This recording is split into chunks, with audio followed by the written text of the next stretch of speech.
Tech Cocktail Conversations, candid insights from startup founders, entrepreneurs, and thought leaders from around the globe. My name is Rowland, and I have fun. Excellent. And right now I'm doing some coaching, some mentoring, and just sold a business. So I'm exploring new opportunities right now.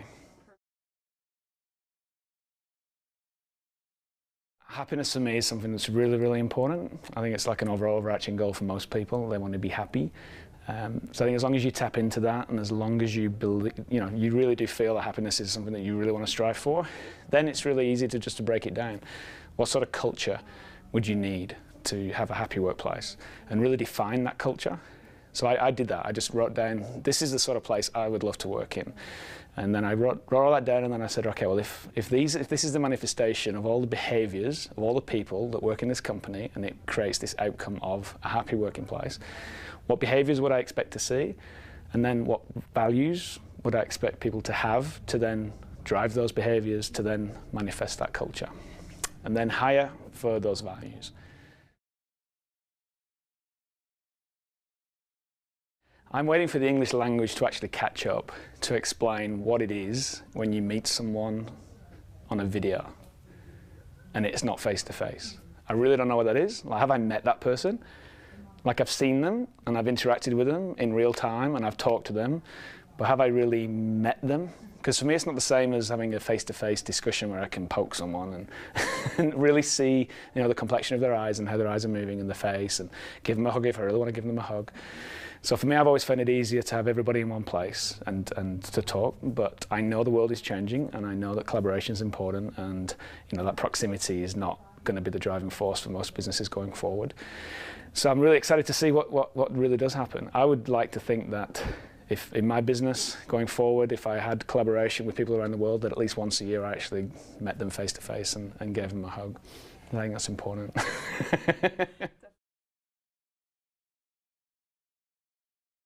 I've certainly found in my coaching and talking to various entrepreneurs and various just small business owners, their own happiness can be sabotaged if they allow fear to take over and lose sight of the really important meaning that they really do need to keep happy.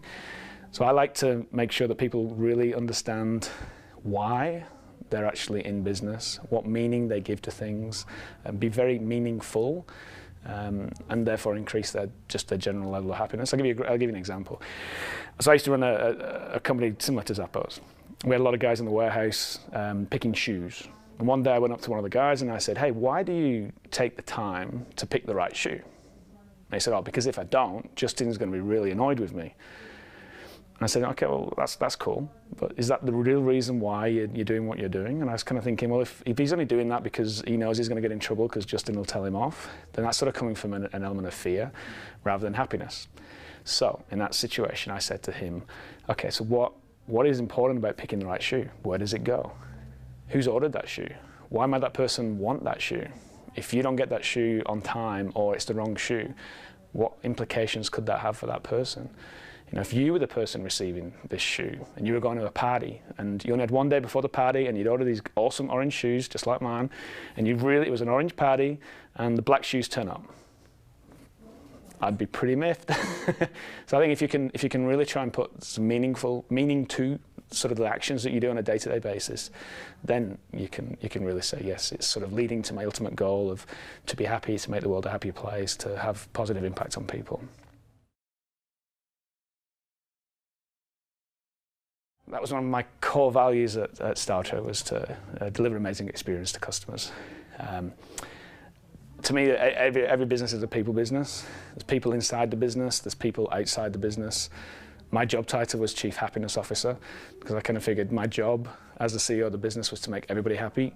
Got to make investors happy, got to make customers happy, got to make suppliers happy, got to make my employees happy, got to make myself happy, got to make my wife happy, my kids happy. So I'll be Chief Happiness Officer, and that will keep me focused. So whenever anyone asked me what my job title was, it just reminded me what it was. So on a customer point of view, I just kind of figured word of mouth is such a powerful reinforcing loop.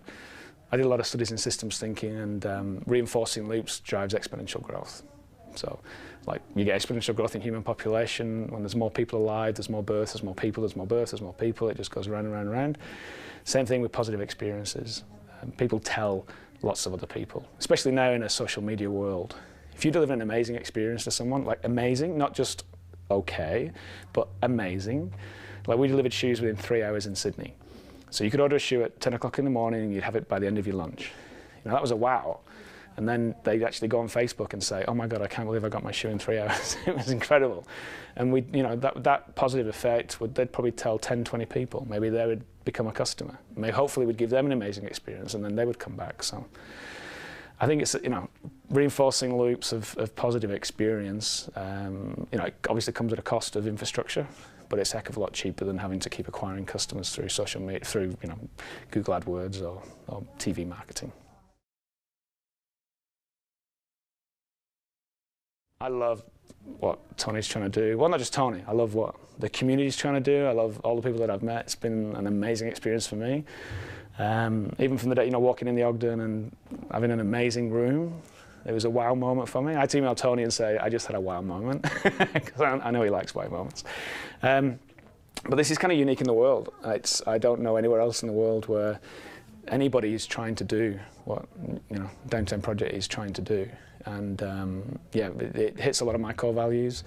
I've met some amazing people, serendipitous moments, these collisions that everyone keeps talking about. It's incredible. I've probably made some lifelong friends just being here for a week, and especially because it's such a little neighborhood as well. You can't not walk around the street and bump into someone that you kind of know. And because it's Vegas, everyone says, hey, do you want a drink? And then a drink turns into another drink, and then you go out for dinner. And like one day last week, I left my apartment at 9 o'clock in the morning just to get breakfast and got back at 1 a.m. I was out all day just talking to people and meeting people. It was just amazing. I don't know anywhere else I could have done that.